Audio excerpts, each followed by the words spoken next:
Salty, the Dockyard Diesel, had a very busy day. The dock manager had asked him to take some coal to the coal mines, and Salty was happy to do a good job.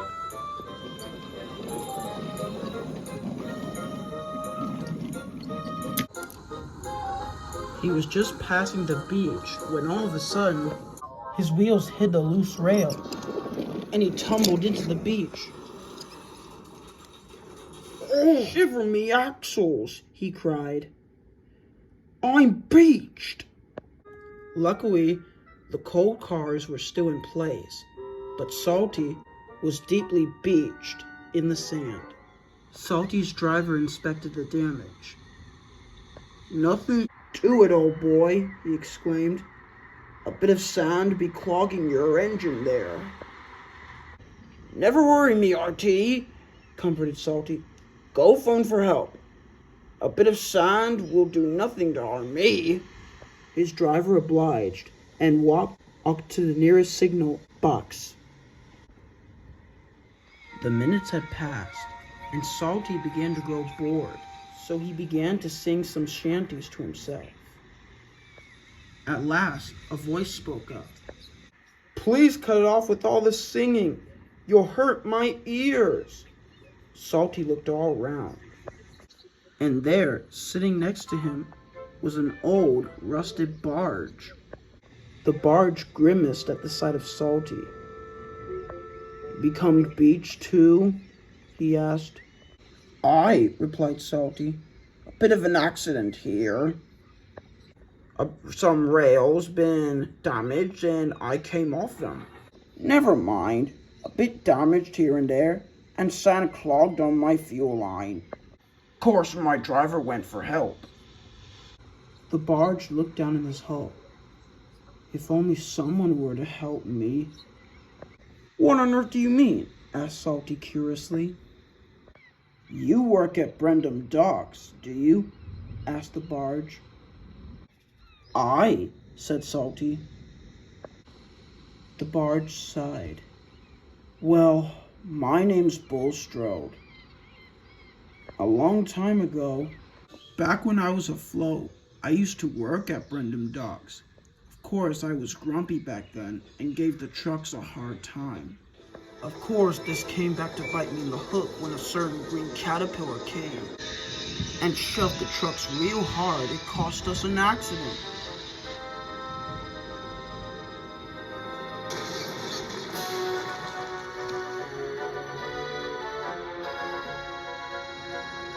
As punishment for my bad behavior, I was moved to the beach where children could play me all day. "I've seen the error of my ways," continued Bulstrode, "and I was longing to be given a second chance. But unfortunately, no one, not even Sir Topham Hatt, would hear about this. If only someone would know how I feel. They know how awfully sorry I am, and I wish to be really useful again." Salty had listened to the whole story and felt truly sorry for Bulstrode. Just then, Boko arrived with the breakdown crane, alongside Harvey. "We've come to help you back onto the rails, Salty," Harvey boomed. "Oh, and I see you've met Bulstrode too," pondered Boko, referring to the barge. When Salty was hoisted, Boko took him back to the docks, while Harvey took away the coal cars.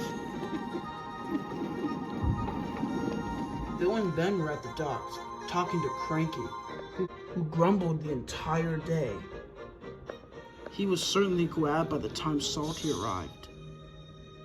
"Salty," cried Cranky, "are you all right?" "We were worried about you," cried Ben. "Especially since you had an accident," agreed Bill. "Oh, everything's fine, me lass," Salty said. But then he remembered about Bulstrode. "If only I could speak to Sir Topham Hatt." "Who wanted to speak to me?" boomed a voice. It was Sir Topham Hatt. He had been inside Boko's cab. "What did you wish to speak to me about, Salty?" he asked, stepping to the Dockyard Diesel. Salty took a deep breath and told Sir Topham Hatt all about Bulstrode. Sir Topham Hatt pondered a little. He was a very disagreeable barge, but I can't deny he wants to be really useful now. "Well, Salty, thank you for reminding me. I'll see what I can do."